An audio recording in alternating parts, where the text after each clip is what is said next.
En este video vamos a tratar de revisar los aspectos más básicos de las funciones de los núcleos basales. Primero que nada vamos a hacer un repaso muy breve de la neuroanatomía de estos núcleos, nada más para ubicarnos un poquito. Estos núcleos basales en muchos de los libros son mencionados no como núcleos basales, sino como ganglios basales. Y me gusta mucho esa nomenclatura porque ganglio hace más referencia a un cúmulo de cuerpos neuronales fuera del sistema nervioso central y núcleo es un conjunto de cuerpos neuronales dentro del sistema nervioso central. Entonces el término más adecuado es núcleos basales. Los núcleos basales son, número uno, el núcleo caudado, que es el que vemos aquí en color verde. Lo voy a dibujar acá en la parte de arriba y aquí veríamos la parte de la cabeza del núcleo caudado en ambos lados, y luego tendríamos aquí la cola del núcleo caudado. ¿Sí? Una parte del núcleo caudado por el nivel de corte no lo logramos observar. Luego tenemos en azul el núcleo lenticular. Perdón, ese es el tálamo, este es el núcleo lenticular. El núcleo lenticular, junto con el núcleo caudado, nos van a formar una estructura llamada cuerpo estriado, que es esta estructura, la quería poner en amarillo, esta estructura que vemos, que estoy encerrando en amarillo. Todo esto es el cuerpo estriado. Bueno, ¿por qué se le llama cuerpo estriado? En esta siguiente diapositiva observamos niveles de corte coronales en un encéfalo que van del A hasta el D. Aquí los observamos y aquí sí se pueden alcanzar a ver en un acercamiento las estrías que se encuentran uniendo en cierto punto la sustancia gris del núcleo lenticular y del núcleo del caudado y del putamen. Y esas como líneas de sustancia gris pues tienen un patrón como de estriación, y de ahí que se le dé el nombre de cuerpo estriado. Por lo tanto, el cuerpo estriado está constituido por el núcleo lenticular y por el núcleo caudado, que lo vemos aquí. Ahora observamos que el núcleo lenticular tiene también algunas subdivisiones. Tenemos primero una subdivisión que estoy marcando aquí en rojo. Esta subdivisión en rojo es el putamen. El putamen tiene una mayor cantidad de cuerpos neuronales en comparación a las fibras nerviosas que entran y salen de esa zona, mientras que tiene una porción más medial llamada globo pálido, que estoy encerrando en morado, y que recibe ese nombre porque se ve más pálida, ya que tiene una mayor cantidad de fibras dentro o pasando entre los cuerpos neuronales de esta zona, y eso hace que se vea menos gris, se ve más pálida. También observamos como una banda de sustancia blanca que está dividiendo al globo pálido en una parte llamada globo pálido interno, la que está más medial, y un globo pálido externo, la que está más lateral. Por lo tanto, el núcleo lenticular estaría constituido por el putamen, el globo pálido interno y el globo pálido externo.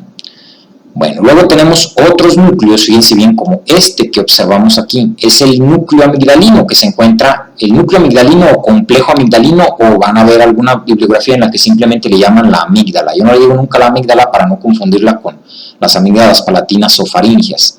El núcleo amigdalino o el complejo amigdalino, o cuerpo amigdalino, le dice aquí Netter. Entonces, el núcleo amigdalino pertenece al sistema de las emociones, por lo que lo veremos en el apartado del sistema de las emociones. Ahorita nada más que sepamos que es un núcleo basal por ser un núcleo telencefálico, pero que no guarda relación con el sistema motor. Bueno, luego hay otro núcleo, fíjense bien, que es el que voy a marcar aquí en morado, es esta banda de sustancia gris llamada claustro. El claustro es una estructura de sustancia gris que a la fecha no sabemos bien para qué sirve, y así dejémoslo. Bueno, vamos a concentrarnos entonces en los otros núcleos, que son el núcleo caudado y el núcleo lenticular. Trabajando con estos núcleos telencefálicos hay otros dos núcleos que ustedes ya conocen de neuroanatomía y que están localizados, uno a nivel del mesencéfalo y otro a nivel del subtálamo. Son los núcleos subtalámico y el núcleo negro. El núcleo negro localizado en el mesencéfalo y el núcleo subtalámico, como su nombre lo dice, localizado en el subtálamo. Estos dos núcleos son unos núcleos que se comportan como si fueran núcleos telencefálicos, aunque no lo son, núcleos motores telencefálicos, aunque no lo son. Funcionalmente van a la par con el núcleo caudado y el núcleo lenticular, sin embargo no son núcleos telencefálicos, pero hay algunos autores que les llaman también núcleos basales, aunque funcionalmente lo son, no están localizados en el telencéfalo. Tienen también una función motora muy importante y van a formar circuitos con el núcleo caudado y el núcleo lenticular. Muy bien. Dicho esto, vamos a hablar primero de las conexiones que guarda el núcleo caudado con la corteza cerebral. Fíjense bien. Aquí observamos la corona radiada y vemos que el núcleo lenticular, el núcleo caudado, que es este que estoy señalando, es más, lo voy a encerrar en morado, ¿no? Otro color para que resalte más, vamos a usar el verde. Este núcleo que vemos aquí sería el núcleo caudado, y se llama núcleo caudado porque parece como la cola de algún animal. Yo aquí lo veo como la cosa esa que le sale de la cabeza a Majin Buu. Entonces, el núcleo caudado, se observan, tiene una forma como de letra C, porque recibe información de múltiples áreas de asociación, como las áreas de asociación en la corteza prefrontal o de algunas otras áreas de la corteza de asociación sensitiva en el área posterior del lóbulo parietal, entre otras. Pero recibe de todas las áreas de asociación que tienen alguna relación con lo motor, recibe información. Es muy importante que el núcleo caudado reciba esa información de esas áreas de asociación porque él trabaja principalmente con información cognitiva, es decir, con conocimiento que estaba previamente almacenado ahí como memoria procedimental en la que ustedes aprendieron a hacer un procedimiento como cortar papel con las tijeras, tocar algún instrumento musical o practicar algún tipo de deporte. Se ha quedado almacenado en diferentes áreas de la corteza cerebral y echa mano de ellas el núcleo caudado para llevar a cabo movimientos complejos. Bueno, hay muchas conexiones. Antes de hablar de las conexiones, quiero decirles que en general los núcleos basales o los ganglios basales, que son y que tienen relación con la motricidad, son, repito, el núcleo negro, el núcleo subtalámico, el núcleo lenticular con sus divisiones y el núcleo caudado. Estos tienen múltiples conexiones que tienen como fin algo muy parecido a lo que hace el cerebelo, y es controlar y coordinar todos los movimientos voluntarios de nuestro cuerpo. Para esto tienen múltiples conexiones y utilizan varios neurotransmisores. Entre esos voy a decirles uno de los más importantes para la clínica. En este esquema, fíjense bien, de la mitad del esquema hacia la izquierda, tenemos los circuitos de los que ya habíamos hablado en el cerebelo. No los voy a repetir para no hacer más tedioso y más largo el video, pero si ustedes los analizan, están fáciles, son los que ya habíamos visto en clase previamente. Del lado derecho, observamos las conexiones que hay entre la corteza cerebral, los núcleos basales, luego el tálamo y de regreso a la corteza cerebral. Pero vamos a agarrar dos esquemas que nos resumen estas conexiones que hay del lado derecho y vamos a ir hablando poco a poco de ellas. Miren, son estas. Se dividen básicamente en el circuito del putamen y el circuito del caudado. Vamos a hablar primero el que está a la izquierda, que es el circuito del putamen. Y se le llama circuito del putamen porque la conexión directa que hay entre la corteza cerebral y los núcleos basales es directamente con el putamen saltándose al núcleo caudado. El núcleo caudado no participa en este circuito. Entonces, la información que llega al putamen se va a originar principalmente, fíjense bien, de la corteza prefrontal, del área motora suplementaria, del área premotora, del área motora primaria y del área sensitiva primaria o somatosensitiva primaria, el área 3, 1 y 2 del mapa de Brodmann. De todas estas áreas va a salir la información y va a llegar al putamen, pero principalmente lo va a hacer de las áreas de asociación, o sea, del área de la corteza prefrontal, del área motora suplementaria y el área premotora, y muy pocas fibras van a salir directamente del área motora primaria. Llegan al putamen. Del putamen van a pasar, fíjense bien, tanto al globo pálido externo como al globo pálido interno. Luego, ya del globo pálido interno y del externo va a pasar la información hacia el núcleo subtalámico, y otra información va a brincarse el núcleo subtalámico y va a ir directamente hacia dos núcleos del tálamo que están en la parte anterior y que ya se los había mencionado antes, y que son los dos núcleos que tienen función motora: el núcleo ventral lateral del tálamo y el núcleo ventral anterior.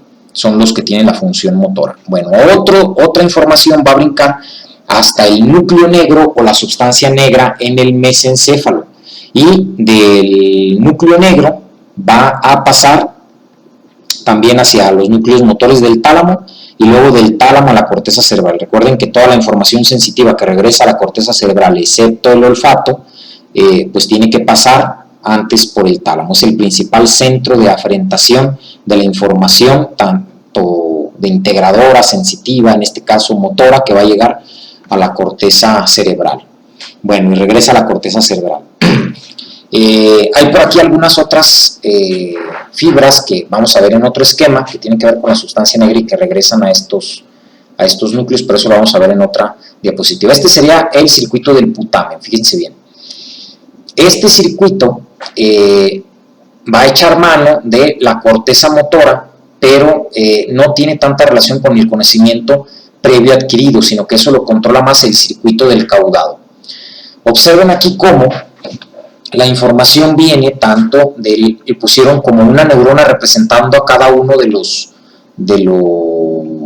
lóbulos: el lóbulo frontal, el lóbulo parietal, el lóbulo occipital, el lóbulo temporal. Es decir, recoge información el núcleo caudado de toda la corteza cerebral, de las áreas de asociación de toda la corteza cerebral, porque se nutre de toda la información sensitiva que llega y que se procesa en estas áreas, y también del conocimiento previo almacenado que luego va a ser procesado a nivel del núcleo caudado. Entonces, esta parte utiliza mucho el conocimiento almacenado para ejecutar, fíjense bien, movimientos voluntarios complejos, una serie de movimientos y de contracciones musculares complejas que pueden llegar a durar hasta 5 segundos. Ponía de ejemplo el libro de un sujeto que se asusta mucho, corre a un árbol porque lo viene siguiendo un león, se sube al árbol y realiza una serie de movimientos para correr al árbol, escalarlo, hacer cálculos de su peso, la fuerza de agarre de sus manos y poder escalar el árbol, porque previamente él sabía escalar un árbol, y lo hace, fíjense bien, a nivel inconsciente. Es como cuando manejas el coche, no vas pensando todas y cada una de las acciones que la vas a hacer, sino que a lo mejor desde un punto de vista psicológico se lo pasas al preconsciente, que en este caso serían las funciones del núcleo caudado, para que se ejecuten sin que de manera consciente y segundo a segundo estemos pensando en ello.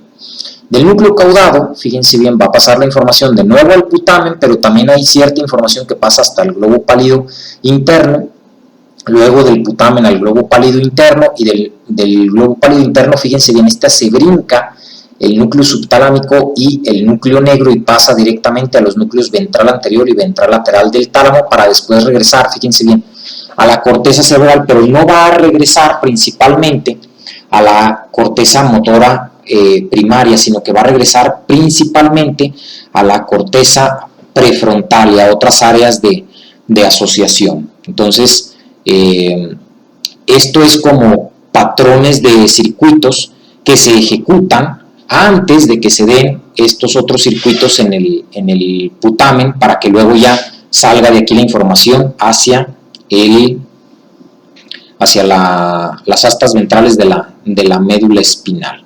Y vean cómo pues entonces en el circuito del caudado entra el caudado, pero no entran el subtálamo y la sustancia negra, y en el circuito del putamen sí entra el putamen, pero no entra el caudado, y además sí entran el subtálamo y la sustancia negra. Acá sí tiene una participación el putamen, pero es mucho menor.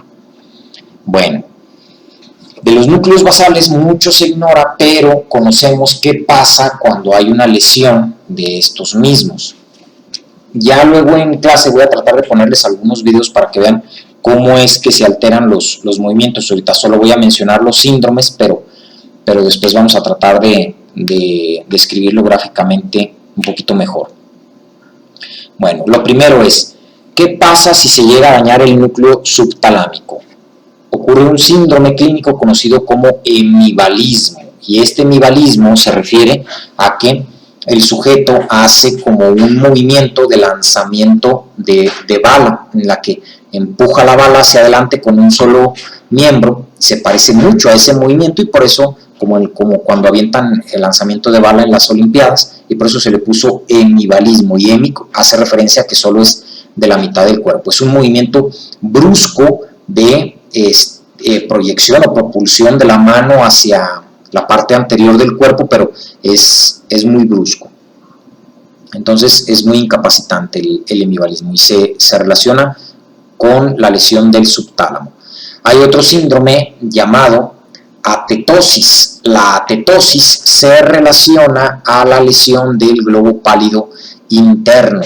También a la atetosis se le conoce como corea lenta. Ahorita vamos a hablar de qué es la corea. Los movimientos asociados a la atetosis son movimientos de contorsión lentos y sinuosos o tortuosos, como si estuvieran retorciendo las extremidades o el cuello. Son muy incapacitantes, al igual que el subtálamo, porque los movimientos coordinados se batalla muchísimo para llevarlos a cabo.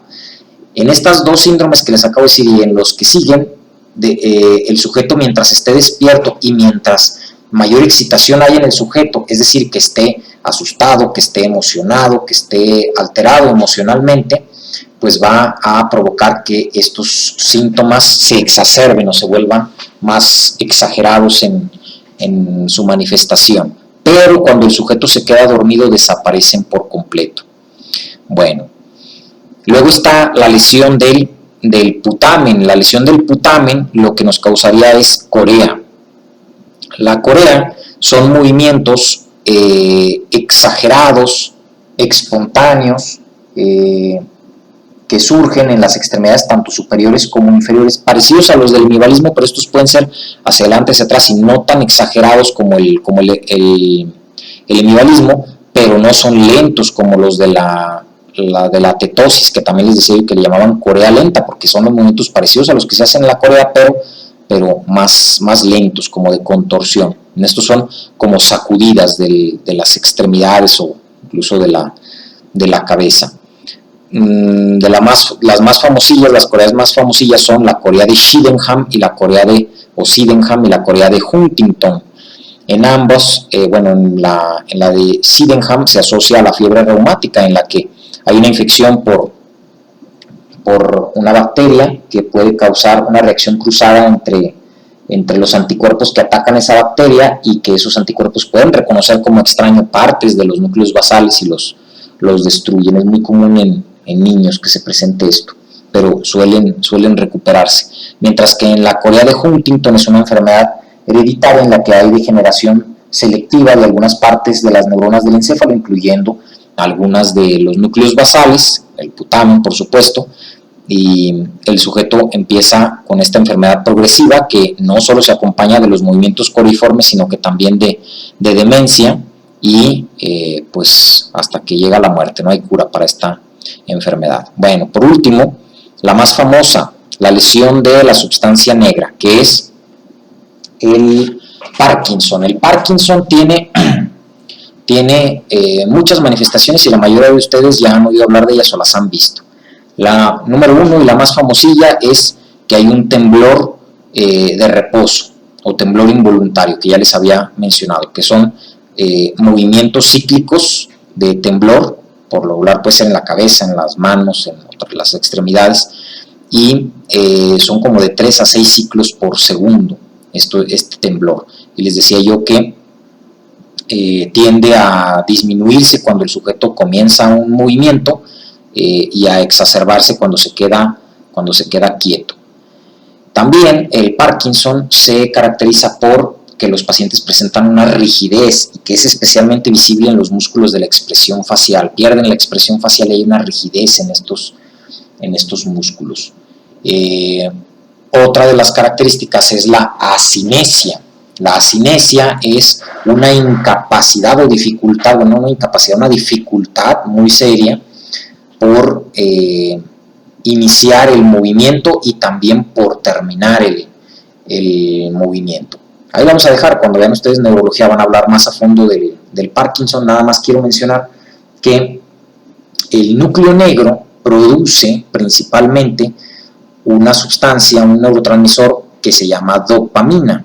La dopamina es muy importante porque cuando se empiezan a morir las neuronas del núcleo negro, aparece el Parkinson por una ausencia de dopamina. Y parte de los muchos tratamientos que puede llegar a tener el Parkinson, pues es la administración de un precursor de esta dopamina, que es la levodopa.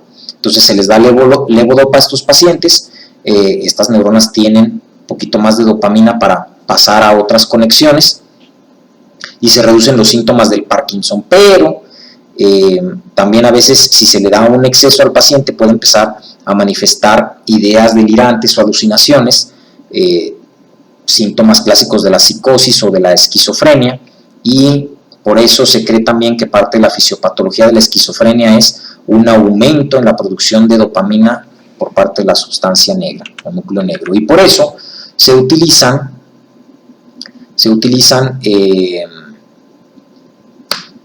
fármacos que bloquean los receptores dopaminérgicos como antipsicóticos para el tratamiento de la psicosis, independientemente de la causa, o para la esquizofrenia. Otra cosa que también les quería mencionar, estos circuitos utilizan, entre otras sustancias, acetilcolina, ácido gamma aminobutírico y serotonina, glutamato también. Entonces son circuitos complejos que utilizan otros tipos de sustancias. Muy bien, aquí terminamos el video. Con esto terminamos lo de sistema motor, y para la próxima clase ya empezaríamos con funciones mentales superiores como la memoria y el aprendizaje. Nos vemos, compañeros.